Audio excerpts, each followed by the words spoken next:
તો કેમ છો મારા વાલા ગુજરાતી મિત્રો, હું સંજય દવે ગુજ્જુ સંજયમાં આપ સર્વનું ફરીથી એકવાર સ્વાગત કરું છું। આજના આ વિડીયોમાં મિત્રો વાત કરીશું આપ ખૂબ જ ઇન્ટરેસ્ટિંગ ફોન વિશે, અને આપને પણ ખ્યાલ છે કે Realme 3 Pro ફોન કંપની દ્વારા 22 એપ્રિલના રોજ દિલ્હી ખાતે લોન્ચ થવાનો છે, પરંતુ આ લોન્ચ પહેલા આ ફોનના તમામ ફીચર્સ ડિઝાઇન એક યુટ્યુબરે લોન્ચ કરી દીધા છે, અને આ યુટ્યુબરનું નામ છે Techbar, અને પોલિસી પ્રમાણે તમે ફોનનું બોક્સ કે ફોનને રિવીલ કરી શકતા નથી કંપનીના લોન્ચ ઇવેન્ટ પહેલા, પરંતુ તેઓનો કહેવો છે કે આ ફોન તેઓને રસ્તા પર મળી આવ્યો છે, જે રિયાલિટી નથી, તેની પાછળનું સત્ય જે પણ હોય, પરંતુ આપણે જાણી લઈએ કે આ ફોનમાં ફાઇનલી શું છે સ્પેસિફિકેશન અને ડિઝાઇન। તો તમામ વિગતોને જાણવા માટે જોતા રહો ગુજ્જુ સંજય, તો ગુજ્જુ સંજય ઇઝ ઓન।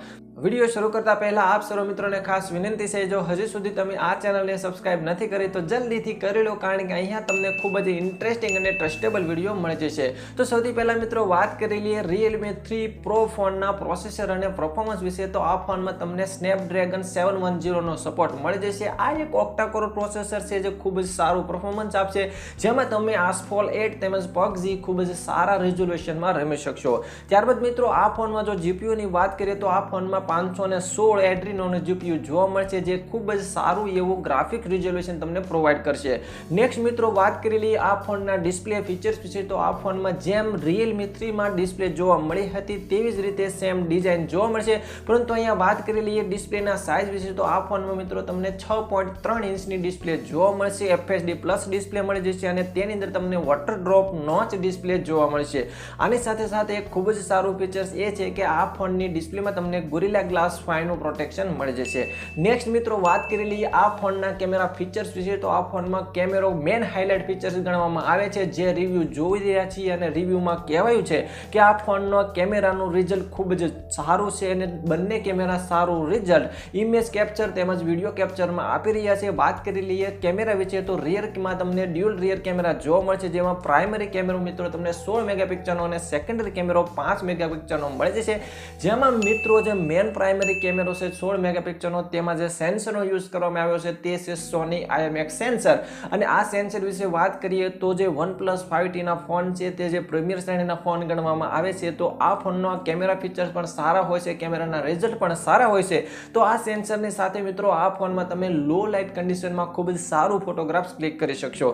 ત્યારબાદ મિત્રો વાત કરી લઈએ સેલ્ફી કેમેરાની, ફ્રન્ટ કેમેરાની। તો આ મોબાઈલમાં મિત્રો તમને 25 મેગાપિક્સલનો સેલ્ફી કેમેરા મળી જશે અપર્ચર 2.0 સાથે, જે ખૂબ જ સારી વાત છે। તો અહીંયા મિત્રો કેમેરામાં તમને કોઈ પણ ફરિયાદ જોવા મળશે નહીં, આ ફોનનો કેમેરો મારે નજરમાં છે બેસ્ટ। ત્યારબાદ નેક્સ્ટ મિત્રો વાત કરી લઈએ આ ફોનના બેટરી બેકઅપ વિશે। તો આ ફોનમાં તમને ખૂબ જ મોટી બેટરી 4000 mAh ની બેટરી મળી જશે, પરંતુ અહીંયા એક ડાઉન સાઇડ ગણી શકાય મિત્રો કે આ ફોનમાં તમને ટાઈપ C નો સપોર્ટ જોવા મળશે નહીં।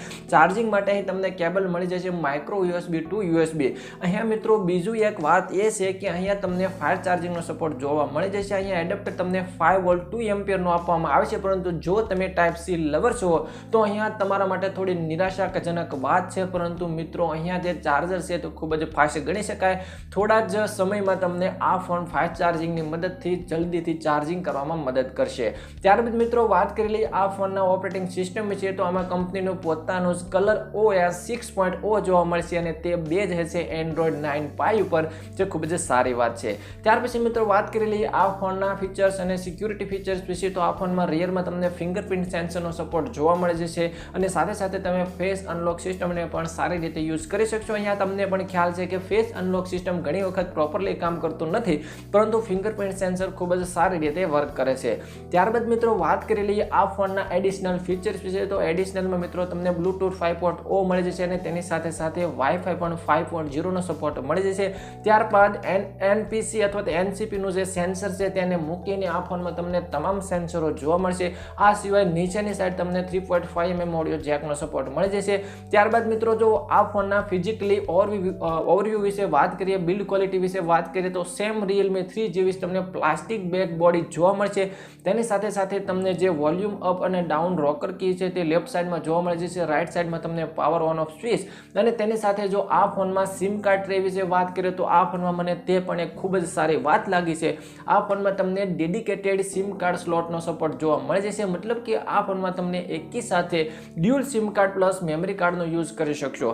ત્યારબાદ એડિશનલ ફીચર્સ વિશે વાત કરી લઈએ તો આ ફોનમાં તમને વાઇલ્ડ વન L1 નો સપોર્ટ મળી જશે, પરંતુ શરૂઆતમાં અત્યારે L3 નો સપોર્ટ છે, બાદમાં તમને ઓપરેટિંગ મતલબ કે સોફ્ટવેર અપડેટ દ્વારા વાઇલ્ડ વન L1 નો સપોર્ટ મળી જશે. ત્યારબાદ મિત્રો આ ફોનના સ્ટોરેજ અને વેરિયન્ટ વિશે વાત કરીએ તો આ ફોન તમને 3 અલગ અલગ સ્ટોરેજ અને વેરિયન્ટમાં જોવા મળશે. પહેલું વેરિયન્ટ છે 4GB RAM અને 64GB internal storage, second variant છે 6GB RAM અને 64GB ઇન્ટરનલ સ્ટોરેજ અને થર્ડ વેરિયન્ટ છે 6GB RAM અને 128GB ઇન્ટરનલ સ્ટોરેજ. તો આ છે મિત્રો આ ફોનનું કમ્પ્લીટ લેક સ્પેસિફિકેશન.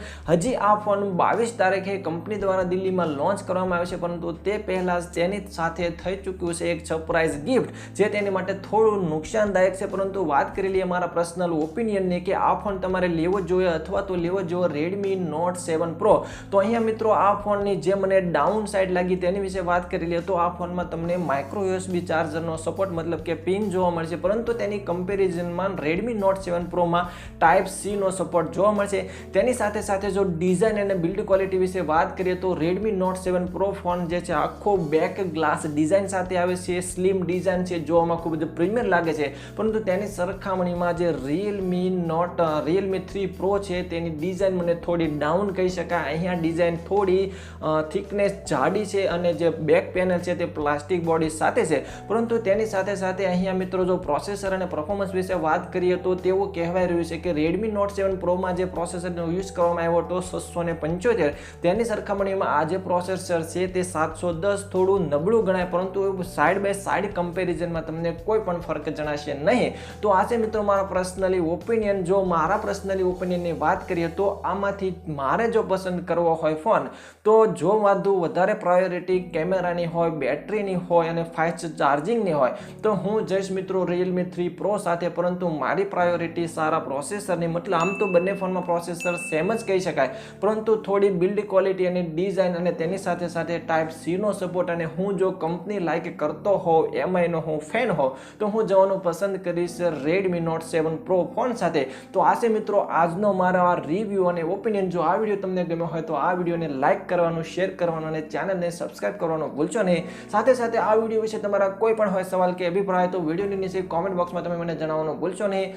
આ સિવાય જો હજુ સુધી તમે મને સોશિયલ મીડિયા પર ફોલો નથી કરતા તો તેની લિંક મળી જશે તમને ડિસ્ક્રિપ્શનમાં. તે લિંકને ક્લિક કરો અને મને ફોલો કરો Instagram અને Facebook ઉપર.